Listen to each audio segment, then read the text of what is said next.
Hello and welcome back to yet another video. Today we are going to be talking about disabling SSL pinning on an Android application, but we're going to use a physical device this time because the last time a lot of people asked me how to use how to disable SSL pinning on physical device, and we are going to use a rooted Android device in this situation.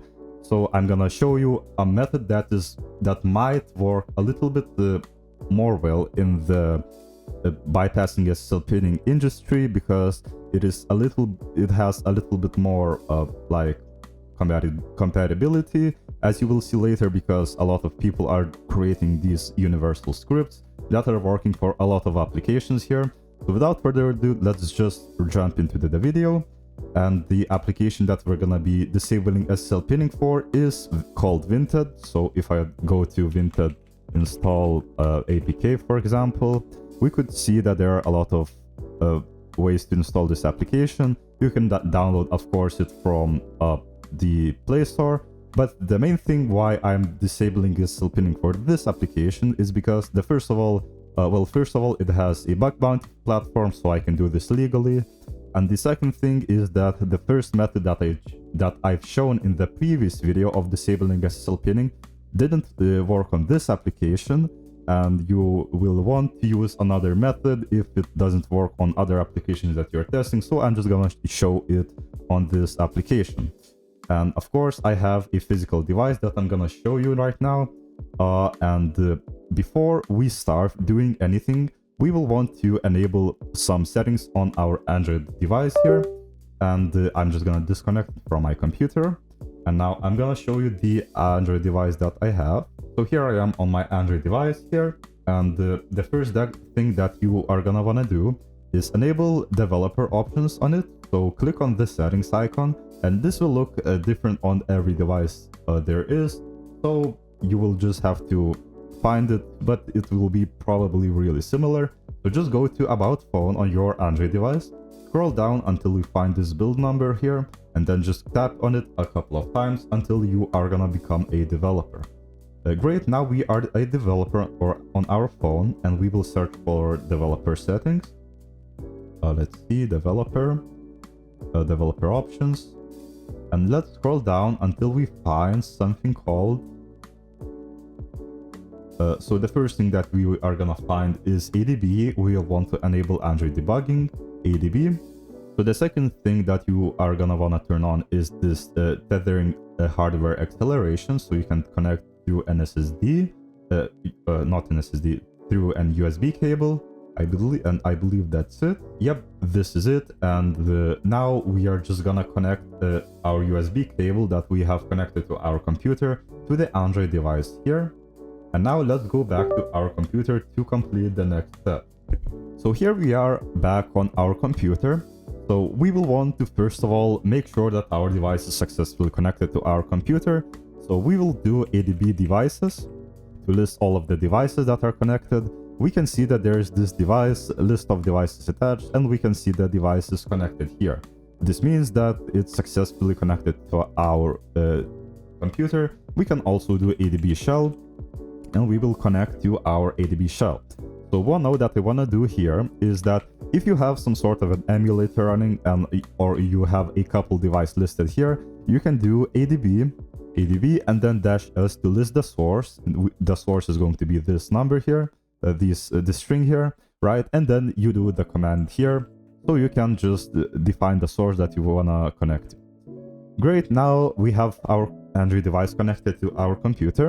The next thing that we're gonna want to do is create a certificate with our Burp Suite and set up a proxy listener. So let me just set up a proxy listener right now. Click on add here, and then click on all interfaces to listen on all interfaces and bind to port 8082 for this example, and then click on OK and yes. So we are now listening on port 8082. You can just pick any port you want, it really doesn't matter. I just picked 8082 because I use it a lot. The next thing that we're gonna want to do is create a export AC certificate to connect to our proxy right now. All right, so click on this button, import/export C certificate, Then select on export certificate in DER format, click on next, and here I'm just gonna save it to a file that is in my directory that I'm recording the video on, and the file is going to be called burp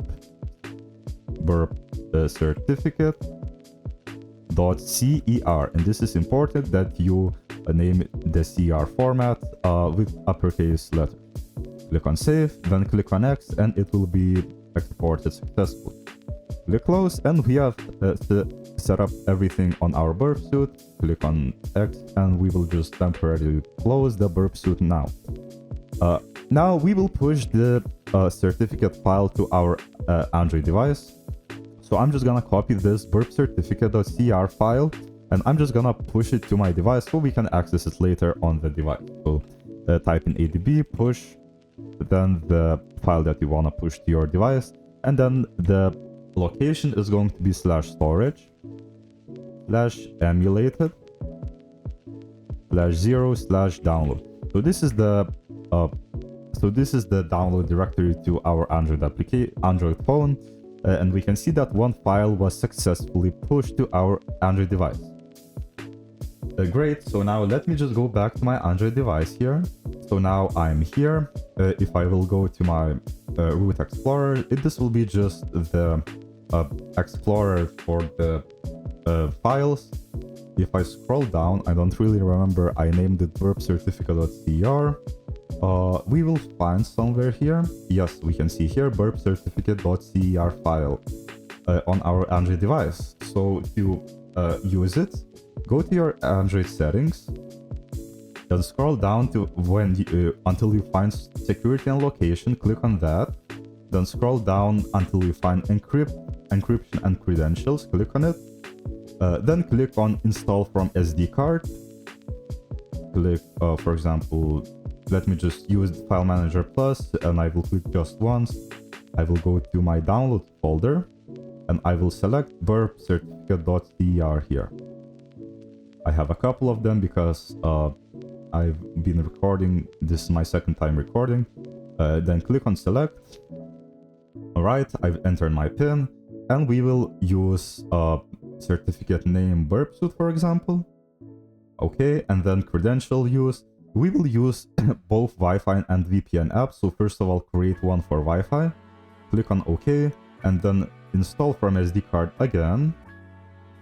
Just click on downloads, burp certificate here, select. I will enter my PIN once again. And now we will select just Burp Suite as previously. Burp Suite, it's fine, you can name it whatever you want. And just click on VPN and apps this time. And click on OK. And we can see that Burp Suite is successfully installed now. So now let's go back to our computer. So we have successfully installed the burp certificate on our device here. The next thing that we will want to do is download something called Frida server, and this is what we will use to connect to our device to basically just bypass the SSL pinning on the running application. So go to the browser of your choice, then go to the internet and type in Frida GitHub, for example, and we will see that there is this Frida. Let's see, Frida, we will want to use this repository. Then go to releases here, and you will see that there are a lot of different releases, right? And the one that we will want to use is Frida-server for Android ARM x64. So let me just click on this download link, and it is downloading for me right now. So I've just downloaded it to my Frida folder, and I can just right click if we are on Windows, extract all, and I can extract this Frida server here, and we can see that there is this Frida server. You can also extract it through your terminal. I'm not gonna show that. I'm just gonna move on now. So let me just go to the Frida server here, and now I'm gonna rename this Frida server to Frida-server, just like that. And we will see here that there is this Frida-server file on the file system. Alright, so now that we have this Frida server file on our explorers here, we will go ahead and push it to our Android device. So type in adb push and then the file. So the file is frida-server, and we will push it to /data/local/tmp. Let's see, it is pushing here, and one file is successfully pushed. So if we would go to our adb shell and go to /data/local/temp, we will see that there is this Frida server downloaded here. So now type in su to go to your sudo prompt. So you are running this as root, and then just type in /frida-server. And the permission is denied, of course, because we will wanna chmod +x frida-server to make it executable. And if you see that there's nothing happening, then this is a great sign. This means that Frida server is now successfully running on your Android device. So now I'm just gonna stop it for now, and I'm gonna exit my shell. So I'm gonna open another command prompt here, and now on my other command prompt, we will type in pip install frida-tools. And now let's see, did I got it correctly? I believe I did. So now we can see that Frida tools are successfully installed to our system. So if I type in Frida, let's see, Frida options target, it means that Frida is successfully installed. For this, you will wanna install Python with pip. If you don't know how to do that, just Google. It's not that difficult. I'm sure you can figure it out. So now that we have installed Frida server on our device and Frida here, the next thing that we will do is configure our proxy on our Android application, on our Android device, right? So I'm just gonna switch my sources to my Android device here. So here I am on my Android device. I'm just gonna delete the notifications here. And now let's go to the options of my Wi-Fi. So click, just hold on this icon here. And then when you hold on that icon, you will go to your device, to your network, Wi-Fi network settings, and just click on the option button near your network, Wi-Fi network. I just don't want you to see the networks that are near me, so I just cut my video just now. And now go ahead and click on this edit button here on top, modify, right? Then click on advanced options and scroll down. Now you will wanna know your device, your computer IP address, the private one. So to do that, just go to your command prompt and type in ipconfig, and you will find that there is your private IP address. So to set up the proxy, you will want to click on this proxy button and click on manual configuration. Then proxy hostname is going to be the private IP address that you have on your computer. So for me, it is 192.168.1.137. And the port is going to be 8082. And then click on save. And we can see that the proxy is successfully set up on our device. So what I have here is the Vinted application that I'm gonna be bypassing SSL Pinning for. So if I click on it now and refresh it, I believe it should not work for me because I have set up the proxy. Let me just clear everything now and then click on the Vinted application, and it should load and just say that there is some sort of an error. And if I would go to my Burp Suite on the computer, we would see that there is no HTTP history. At least from the application, there is some because we have set up our proxy, on the phone, but there is no traffic coming from Vinted. And this is because we haven't bypassed SSL pinning, and this is what we are gonna do now. So let me just show you again the Android device because it has errored out, and it says it looks like your internet service provider is experiencing issues. This means that it doesn't have the Android SSL pinning bypass. So let me go back to the computer, And the first thing that we will do is go to the browser, and then I will type in Frida code share, and then we can see that there is this Frida code share website. On this website, if you click on browse code, you will find a lot of different scripts for bypassing SSL pinning on Android applications. As you can see, there are a lot of different ones, like universal ones. You can also find ones for specific applications. Let's see, can I find one here really quickly? I don't really see anything, but you can find, for example, for Instagram, for example here, Instagram SSL pinning bypass. And there are a lot of other scripts for Frida. So now let me just go ahead and I will use a script which is Android SSL pinning bypass 2. I just went ahead and tried a couple of these different scripts, and this one worked for the application that I'm showing right now.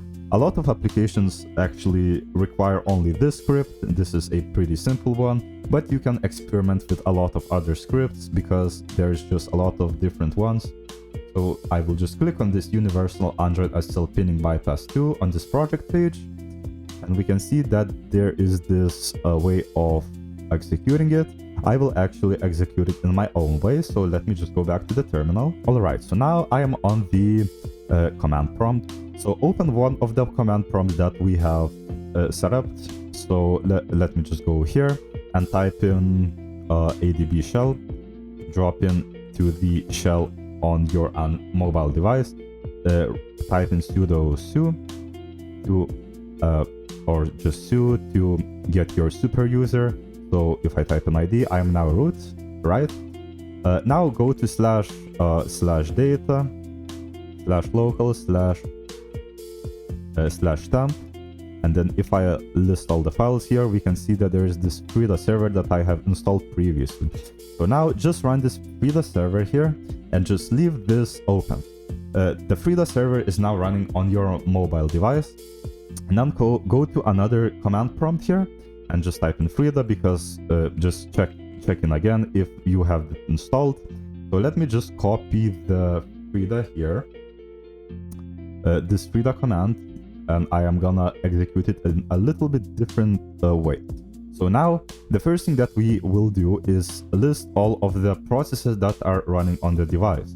So there's this command frida-ps, I believe. Let's see, yes, there is. And now I really forgot the flags. I just have to check them again. So let me just type in frida-ps-h to see the help page. Let's see, I believe you need -u, capital U, and -a. So let's see, -ua, like that. Right, and now we can see all of the applications here. And we can see that there is this Winted application that we will be bypassing SSL pinning for, and there's this identifier of the Winted application. And for other applications, it of course will be different.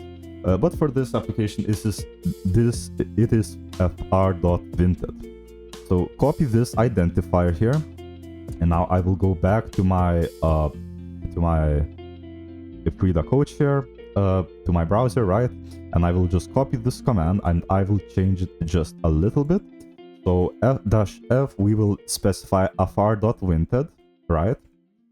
And this will be the identifier of the application, of course, and then -u for USB mode.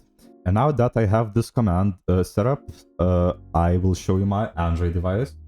So let me just go switch to the webcam footage, and then I will go to the Winted application to show you again that it is not working, and it says connected to internet, but it doesn't load. So I will just close the application now, and then I will run this command, the command that we have set up previously. So I will just click on enter, and the application, and it's funny because it says that the connection is closed. So let me just troubleshoot right now. So let's see what is wrong here. So I did it a long time, and I of course forgot that this Frida version, the newest Frida version, isn't really that great when it comes to working. You really need a little bit a little bit older version, but if it works in the future, then it's fine. You can try it with the newest version. But now let's just go back to the Frida website, to the Frida GitHub, and download the server from Frida 16.66. Right, because this version seems to be working and the others not. So if we type in Frida-server, it basically is the same steps. Just copy this, just download this, then go back to your, like, to the terminal, extract it. Then I am already in this folder of Frida. Then copy this or rename it to Frida-server. I didn't rename it because it really doesn't matter. Push it with the command like this, the adb push to data local temp, and then just go to adb shell, right? And then if we go back to /data/local/temp, I have these two files. One is Frida-server, and this is the older Frida server. So if I run this server, we have some sort of an error. It's because we are not sudo. And then we will just /run the server. And when we run the server, let's go back to this screen. And then let's just run the same command that we did previously. And then it should work now. So if I click on enter, it says spawning fr.vinted, and it's spawned fine. So I will just now exit it, and I will just close it on my Android device, so I can show it to you how it looks like. So I'll just close it, right? Now I will go to Burp Suite. We can see that there is already traffic. I will just clear history. So I will just re-enter the same command again. I will just go back to the Android device. Here, okay. So let me just, if you notice, I'm not on the Vinted app. So if I just click on enter right now on the command, we will see that it will take just a second and Vinted app will automatically open for us. And we can see that if we wait a little bit and we wait for it to load, then we will see that if it loads, of course, it could be a little bit faster, but yeah, we can see that the app loaded successfully. And if I just go back to the monitor, to my computer, we can see that we are already getting traffic from Vinted endpoints. So we can see this vinted-.fr. So this is the Android application for Vinted, I believe. And we can see that if I just click around, I will just click on some offer here. We can see that we get an API to get some sort of an item. So we have successfully bypassed Frida pinning for SSL pinning for this application using Frida tool. So if this universal script that I have shown you doesn't work, you can just go to any of these scripts and just try them one by one. So for example, this one, just copy the command and just do the same step that I did previously. Just, for example, paste it here, just paste it like that with my binary fr.vinted and then -u. Let's see if this works. I don't believe it will because it didn't work for me previously. This is a little bit of a different script, but if I just go back to the Burp Suite and I will just clear all of the history here. Let's see, does it work actually? It seems like I'm getting some traffic, but the Vinted application doesn't actually load for me, at least for now. But it actually loaded, so it actually works. So previously it didn't work for me, now it works. So you can just go ahead and just try out a couple of these different scripts, and one of them will probably work for you. If it doesn't, I will maybe make a video in the future about even more advanced methods of bypassing SSL pinning on Android application, but I am already recording for like 30 minutes here. So this video is going to end here. If you like this video, please leave a like down below. Subscribe and comment if you want to see the more advanced video or any other topics that you want to see from me. And this is going to be it, and goodbye.